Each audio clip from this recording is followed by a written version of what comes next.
On the southeasternmost tip of Long Island, lies the idyllic fishing hamlet of Montauk, New York.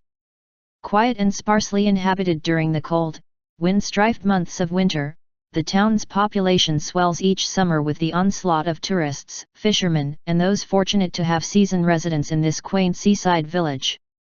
Many day visitors flock to see the historic landmark, the Montauk Lighthouse, commissioned by the father of our country, George Washington. But there is a darker side of Montauk Point that many are unaware of. Within view of the famous lighthouse lies a derelict military facility, known as Camp Hero. A SAGE radar dish sits atop a tall, abandoned building in the distance. Records show Camp Hero was officially decommissioned and vacated by the U.S. Air Force in 1969. It was reopened and operated without the sanction of the U.S. government, utilizing a fully verified and documented subterranean facility beneath the base. And it is here, many believe, the Montauk Project was able to carry on its covert operations. What is the Montauk Project? According to Preston Nichols and Peter Moon, authors of the Montauk Project, Experiments in Time, the Montauk Project was a development and culmination of the phenomena encountered aboard the USS Eldridge in 1943. This is popularly known as the Philadelphia Experiment, a series of experiments conducted by the U.S. Navy involving radar invisibility. According to these accounts, states Peter Moon, over 3 decades of secret research and applied technology ensued. Experiments were conducted that included electronic mine surveillance and the control of distinct populations. The climax of this work was reached at Montauk Point in 1983. It was at this point that the Montauk Project effectively ripped open a hole in space-time to 1943. Allegations have been made of ongoing research and experimentation into psychotronics, electromagnetic mind control and the manipulation of space and time to allow for the successful transport of matter and energy into other dimensions through portals or time warps.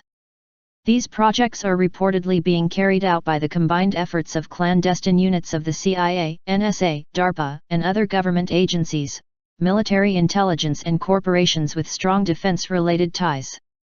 A particle accelerator is claimed to be used for powering particle beam weapons and radar systems, as well as HAARP-like transmissions of high-powered radio frequencies into the ionosphere. There is purported evidence of additional particle accelerators at nearby locations. Brookhaven National Labs, a research facility on Plum Island, and a military facility at West Hampton Beach, have been mentioned as possible sites. The human factor. I have attempted to chronicle the numerous incidents, and subsequent research and investigations, that indicate my apparent personal involvement with the Montauk Project. The investigation is far from complete, for it appears the deeper we go, the more we unearth. I have determined it is more important to alert others of the reality of the Montauk Project and, in doing so, garner the assistance necessary to pursue the truth. While some details may seem innocuous, I include them in the event future verification is needed. The Sands of Time.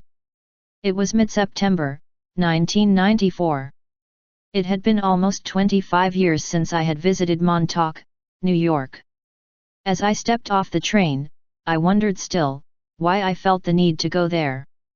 I was trying to come to terms with and reach some understanding of my apparent involvement with alien abductions.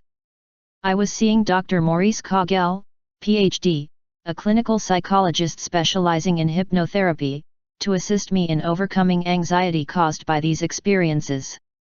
At Montauk, the busy summer season had ended, and I looked forward to relaxing, doing some reading on the subject of alien abductions, and with any luck, finding some answers. I spent 4 days at Montauk. With each passing day, I got more and more depressed. I did not venture any further than a few blocks in either direction of my hotel.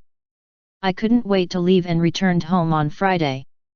The next night, after falling asleep around midnight, I was abruptly awakened by the violent vibrating of my bed and my body. It felt as though I was hit by an earthquake. However, I suddenly sensed I was not alone. I was unable to see anything. I don't know if my eyes were open or not, but I could feel my body being pulled from the bed. I still remember how the sheet felt as my body was pulled across it. I tried to scream "Oh God," but it came out as a whisper. I screamed in my head, "No! I'm still awake." By this time, my hips were at the edge of the bed.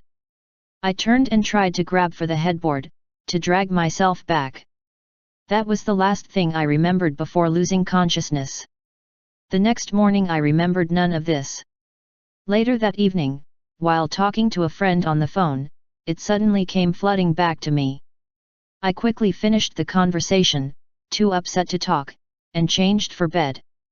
That's when I first noticed the 2 puncture marks on my left thigh. They were about 2 inches apart, midway between my knee and the top of my thigh. I was determined to have a record of this latest physical manifestation of my experiences. At the time, I worked for Dr. D, an internist. I asked him to please look at these marks and to tell me if they were indeed puncture marks. He examined them and stated that they appeared to be puncture marks, but they were too symmetrical, and how could I get them and not know how it happened? I decided it was time to tell him how it happened. After hearing my story, he recommended I see a psychiatrist. I made an appointment with a local doctor. I spent close to an hour telling Drive-S of my experiences. When I was finished, he advised me that he did not believe in the possibility that life existed elsewhere in the universe. I said that he was going to tell me I was suffering from night terrors and sleep paralysis. He concurred with that diagnosis. I asked him how it was possible to have puncture marks associated with this diagnosis. He had no answer. I then asked him if I was neurotic, psychotic, or suffering from delusions. He said no. I stated, "Well, maybe, just maybe, I am telling you the truth." Before I left his office, I told him at this point the best we could say, is that we had agreed to disagree. And I hoped we could have this conversation again 10 years from now. I eventually saw Dr. Kogel concerning this episode. The puncture marks were still visible and I showed them to him. Prior to this experience, I had related to Dr. Kogel partial accounts of my encounters with a species I referred to as the nasty ones. Even after regression, I was unable to get a clear image in my mind of their appearance. All I could draw was a picture that resembled a fat plant leaf. I also had a strange response to a silhouette image, and subsequent flash image, of an alien depicted in an episode of The X-Files. I was terrified. The image was of a large, muscular being with pronounced, pointed ears. While attending a UFO conference in New Jersey in March of 1995, I arrived late to a lecture and slideshow being presented by Leah Haley. The slideshow was already in progress when I took my seat. After just a few minutes, an image appeared on the screen which caused me to panic and become so anxious, I had to leave the room. The image she had drawn was of a reptilian being she had encountered during an abduction. It showed the same pointy ears I had seen on the X-Files episode. Later, I was to realize this is what I had drawn for Dr. Kogel. The image of the fat plant leaf was the distinct shape of the alien's ears. I had started to hear about a covert operation called the Montauk Project. I became very interested in learning more about it since I lived so close to Montauk. I read the 3 books written by Preston Nichols and had very uneasy feelings about this story. Why was I drawn to this place? Why did I feel the need to learn everything I could? In one of the books is a picture of Duncan Cameron. The face was so familiar to me. I knew I had had a conversation with him at some time, and then realized it had been telepathic. But I could not remember what the conversation had been about, nor when it had occurred. Louise, a friend, and I were planning to attend a UFO conference in CT in October, 1995. I suggested that since she was driving up to New York to pick me up for the conference, why not come a few days early and we would explore at Montauk. She immediately agreed. Upon arriving in Montauk, we checked into our hotel room, and set off for Camp Hero. We tried different entrance points but all had security gates and signs posted stating no trespassing. We finally found access on a side road just before the lighthouse. It was an area just south of the base, on the beach. The road we walked on ended at a parking area on a cliff overlooking the ocean. The radar dish was visible from this point, but was too far to hike to. Louise felt very sick and uneasy there. For some reason, I was drawn to the cliff. I stood out there by the edge, just looking out over the beach and the ocean for about 10 minutes. I felt so drawn to this spot. Why? What possible reason could there be? I had never been there before. Why did I feel rooted to the spot? It was getting late and Louise and I wanted to try one more road before we called it a day. Driving back toward the town, we turned in at Old Montauk Highway.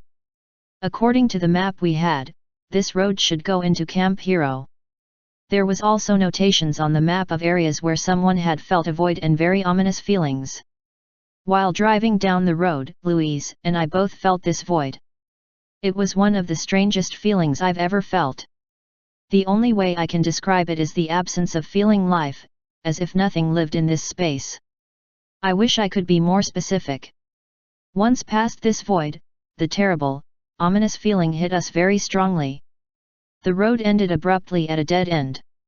Louise wanted to go back to the hotel, but I insisted that I knew we were close to the radar dish and wanted to check around just a little. I climbed over a pile of wood chips and went through some small brush.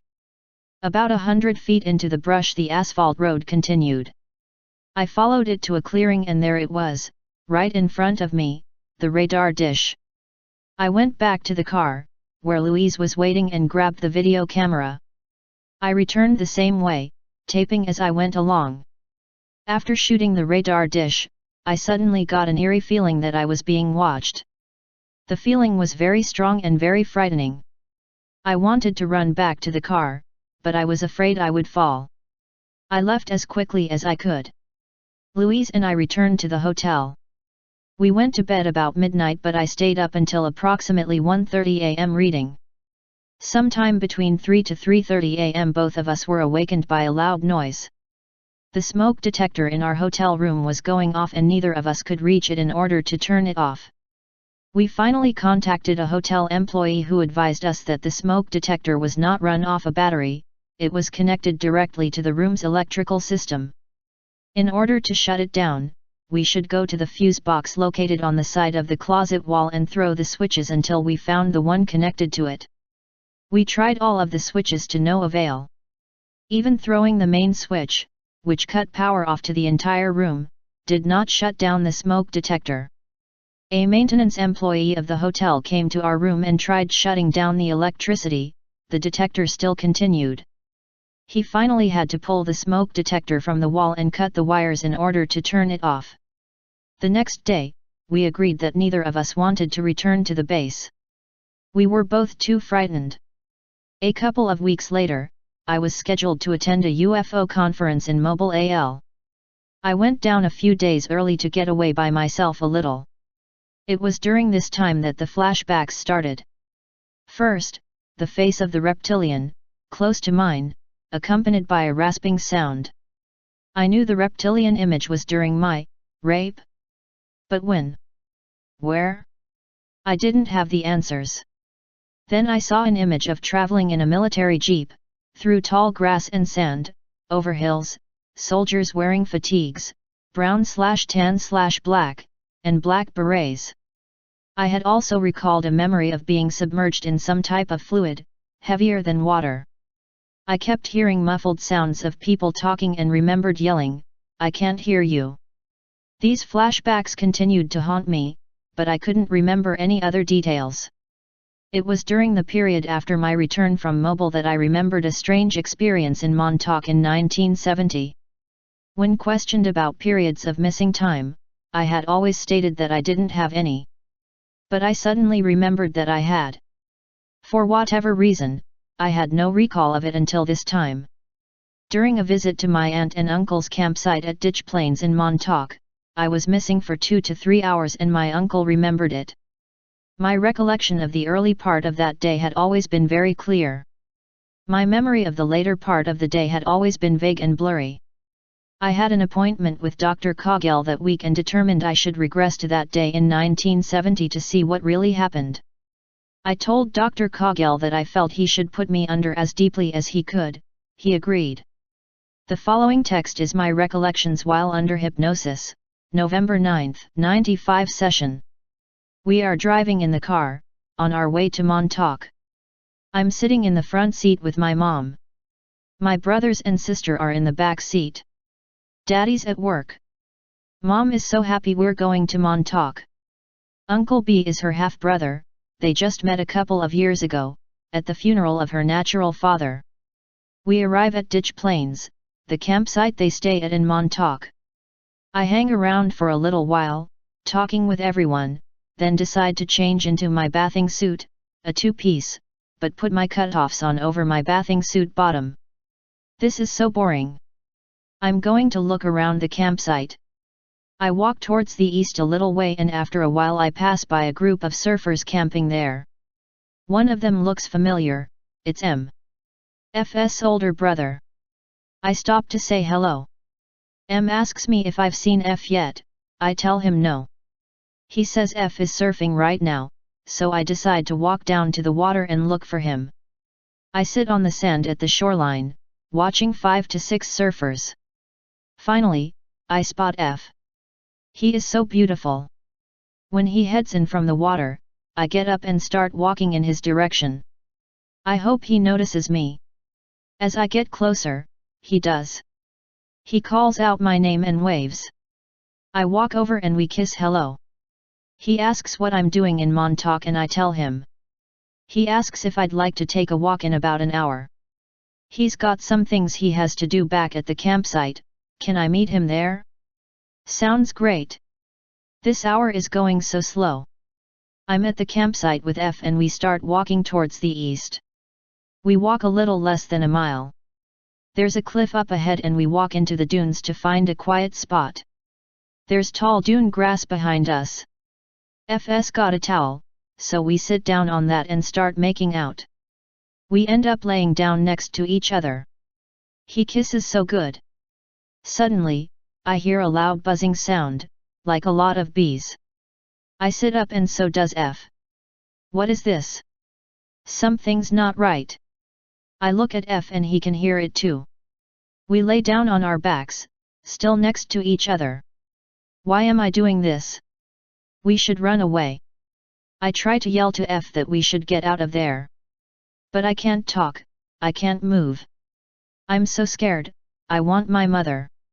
It sounds like a car is coming, the sound gets closer, then stops. The buzzing is louder now. Even though I'm scared, my body acts like it's not. A man wearing a soldier uniform is looking down at me, standing on my left. On the right, is another soldier, he kicks F's leg. He's out of it, he says. Mike, you take him to the jeep, says the leader on my left. Okay, Terry, says the guy on my right. There are 2 other guys with them, but I don't know their names. Terry is very tan, with dark hair and dark glasses. The others seem to be more fair. Mike and another guy pick up F and Mike carries him like the firemen do. Terry doesn't pick me up, someone else does. We're in the back seat of a jeep, traveling north, through the dunes and tall grass. There's a big hill up ahead. This is so weird. The hill is moving, just part of it. It looks like a door in the hill. It moves forward and then to my right. We drive in. There is another jeep parked on my left. 2 other men in the same uniform with the black beret are inside. They all have rifles. I still can't talk, but my body does what they want. I'm helped from the jeep. F is between 2 guys and they are helping him walk. Terry and someone take me between them and I can walk, too. This place looks like a garage or something. We go through a door. It's bright in this hallway. We turn right. F is just ahead of me. At the next hallway, F keeps going straight with 2 guys, but we turn to the right and walk a few feet to an elevator door. Terry has a credit card and puts it in a slot next to the door. The slot is vertical and there are 2 lights above it, one red, one green. The door opens and we go inside, but there are no buttons to push. We're going down, then door opens and it's much darker here. And it smells funny, like a basement with a cesspool overflow problem. We turn right and go a few feet, then turn left. I'm so cold. There's a door on my left, Terry opens it. This room is so dark I can hardly see. There's almost no furniture in it. There's something that looks like a padded table. They help me on it and lay me down. Now I'm really cold. One guy says, "Do we just leave her here?" And Terry answers, "She's not going anywhere." They leave the room. I can't seem to move anything but my eyes. Why am I here? I don't like this. Over to my left, something moves. It's coming closer. I can see it better. Oh my God! It's a monster. Note, at this point I got so agitated and almost jumped from the recliner in Dr. K's office.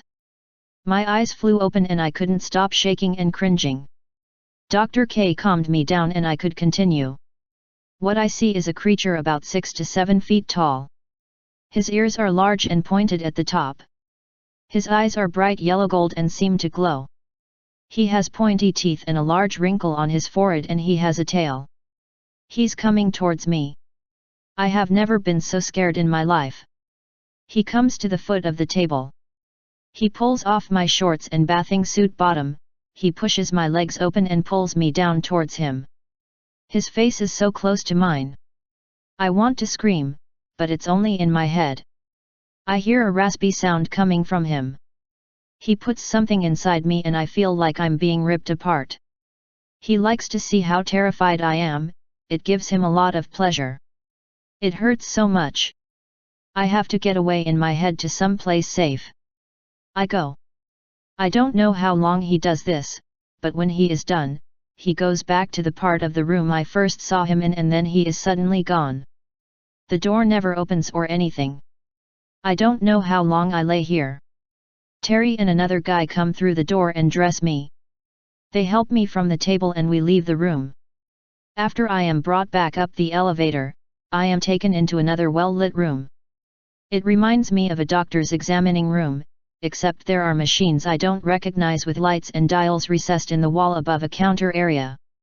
There is a lot of stainless steel equipment. And a table covered in white. I am placed on that table and strapped down, including my head. I am terrified. I am left alone for what is probably just a few minutes, but it seems like hours. A group of 5-6 people come in the room. They are wearing white gowns and masks and hats that covered their heads. They are male, but I see at least one female. They are very busy. I don't know why. My head is turned on its side and taped to the table. I know this sounds strange, but a small portion of the area above and behind my right ear is shaved. My ear is pulled toward the front of my face and taped to it. Although I am immobilized and can't talk, I am completely conscious. Someone is writing something on the skin behind my ear. I remember someone is saying something about an for. And a man says, "Do you think she needs it?" Someone else says, "I wouldn't want to take a chance that she might wake up and start moving around."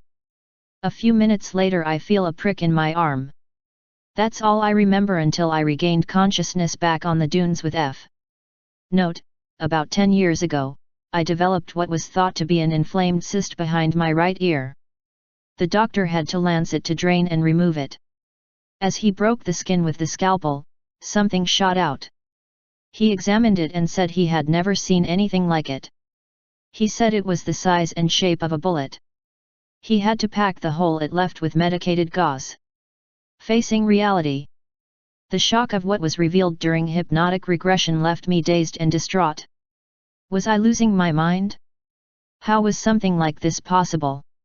Could I have fabricated such a detailed account while under hypnosis? These and many other troubling questions crowded my thoughts for days after the session. A chance conversation with the relatives I had been visiting at Montauk that fateful day, left me even more unnerved. As I described the door in the hill I had viewed near a cliff, my cousin stated she had come upon an area very similar to what I depicted, while walking near the lighthouse one afternoon. I knew then, with complete certainty, that I needed to find the door in the hill in order to provide myself with validation of this experience. I returned to Montauk on Sunday, December 17, 1995 with my friend Bill, an investigator for MUFON, and his wife. Bill understood my intense need to find the door in the hill in order to come to grips with my memories of that fateful day 25 years ago. When we arrived at Montauk, we first went down Old Montauk Highway, the road Louise and I took at the end of our tour. Bill asked me to let them know when I felt we were entering the void. I felt it much stronger than I did the first time. I let him know when it ended and the ominous feeling began. At the end of the road, the wood chip pile visible on our last visit had been cleared away and the road opened again. It looked like an area of brush and trees had been cleared completely, very strange. I could not make myself get out of the car, my fear was that intense. As we started back on the road in the direction from which we came, a police car drove past us. This seemed quite unusual as this road is isolated with no through traffic. Had our arrival caused concern? Before we reached the void on our return trip, I suggested that Bill use the electromagnetic field detector he had brought to see if we got any readings. He gave it to me and asked that I let them know when I felt we were entering the void. I told them I felt it starting. A few seconds later, the light on the device went from green to amber. I said it was getting very strong. Again, maybe 3 seconds passed and the light went from amber to red. Then the device went crazy, flashing like a pinball machine. As we started to exit the void, I continued to give my readings, confirmed by the device a few seconds later. We drove to the main highway and pulled off in the rest area. The three of us were almost too shocked to speak. Bill confided that he had been very skeptical of my ability to feel this void when we started this trip. He was now completely convinced. We proceeded to the lighthouse and parked the car. As we walked down a rocky path to the beach, we noticed a crude handwritten sign advising that an erosion control project was ongoing in that area. Recently placed boulders and cement slabs were evident. At this point, my feelings were at the most intense level I had ever felt. There was something about the placement of these boulders and slabs that wasn't right. I was drawn to a point above the beach, a cliff jutting out over the sand. We left the beach and walked up a hill towards the parking area Louise and I walked to our last visit. The whole time we were on the beach, I had the feeling we were being watched and I mentioned this to Bill. Just before we reached the parking area, I observed a man crouching in the brush on the top of a hill and I pointed him out to Bill. The man stood up and stared at us. Bill took out his camera and took his picture. The man crouched down again and eventually was lost from view. We did not encounter him again. Only a few hundred feet from the hill was the parking area on the cliff. Looking to the west-northwest, was Camp Hero. This was the vicinity my cousin stated seeing a door, similar to the one I had described. I looked around and saw what appeared to be a partial view of a stone and mortar wall. This had to be the door. I felt something about it, but I was confused, it just didn't seem right somehow. I remembered the hill being much higher and more pronounced. I started to wander away from Bill and his wife, going back toward the lighthouse. I was walking on the opposite side of the hill where we had spotted the man, closer to the ocean and the cliff. I stopped every few yards and looked out over the ocean and tried to compare the image with what I had recalled.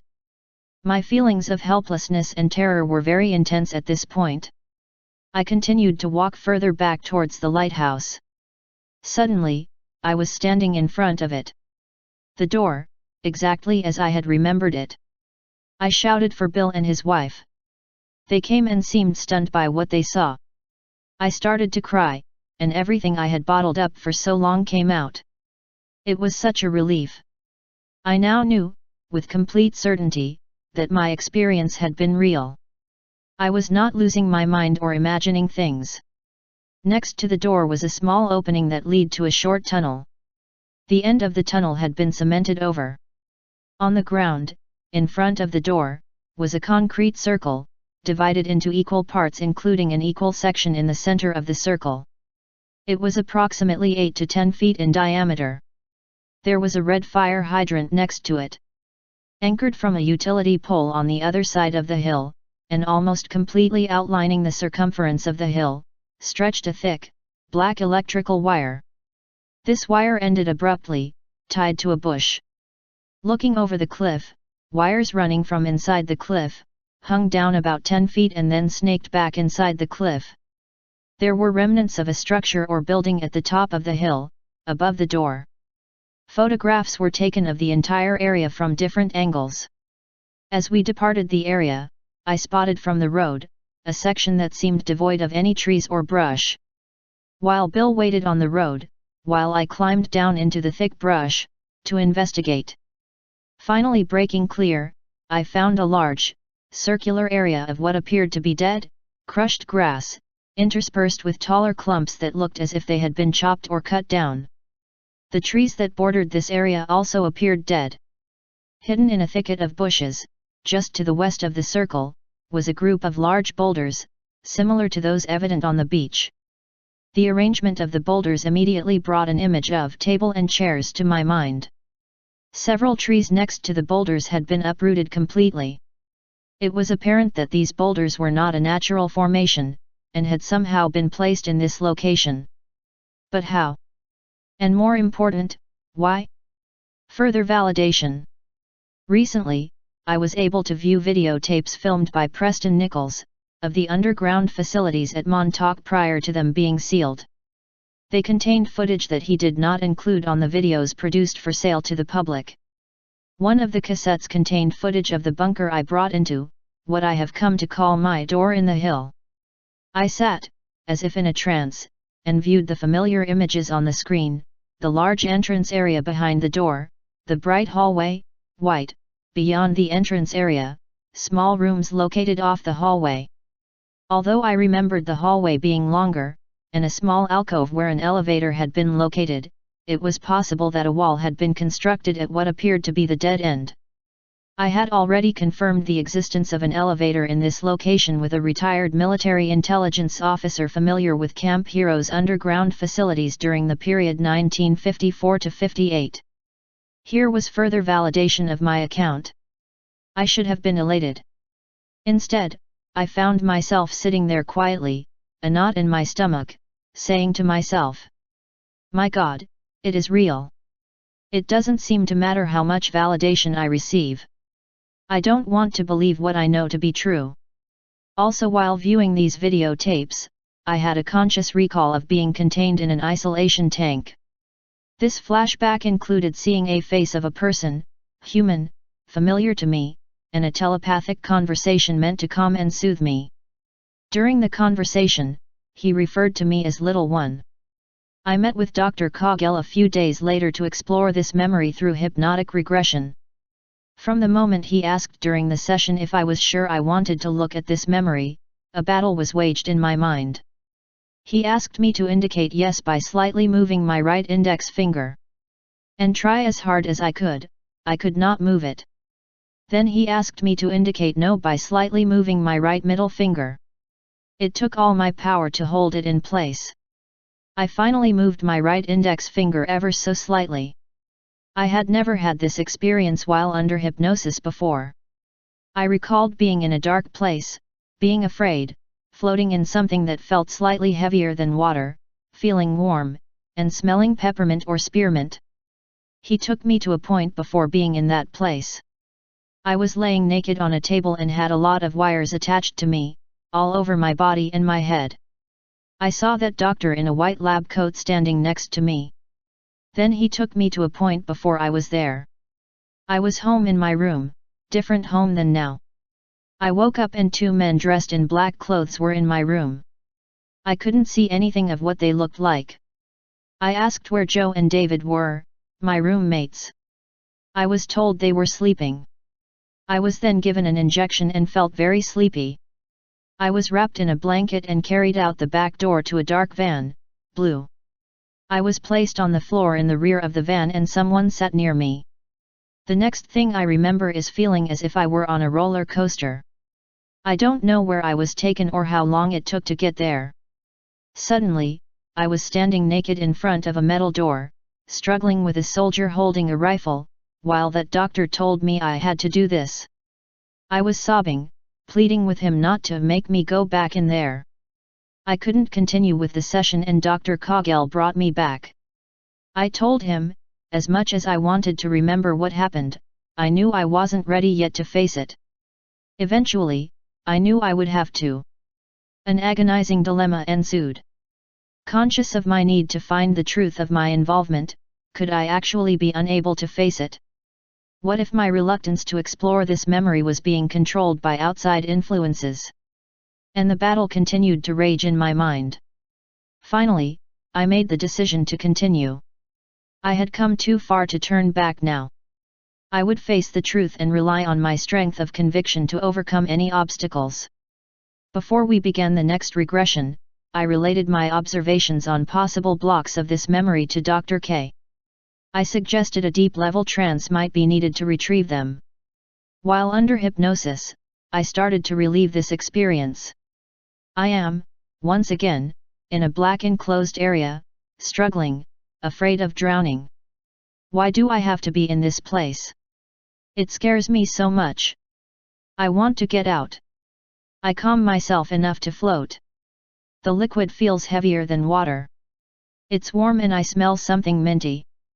I can feel wires attached to me as I move my arms and legs slightly, on my chest and head, too. I stretch out my arms, trying to feel the walls that enclose me. On my right, my fingers trace the smooth surface, traveling upwards in an arc above me.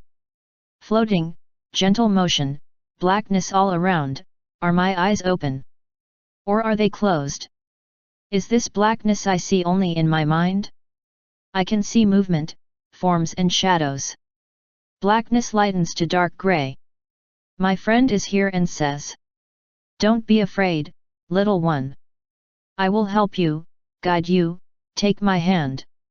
Dark gray now turning to blue, like the sky, white clouds.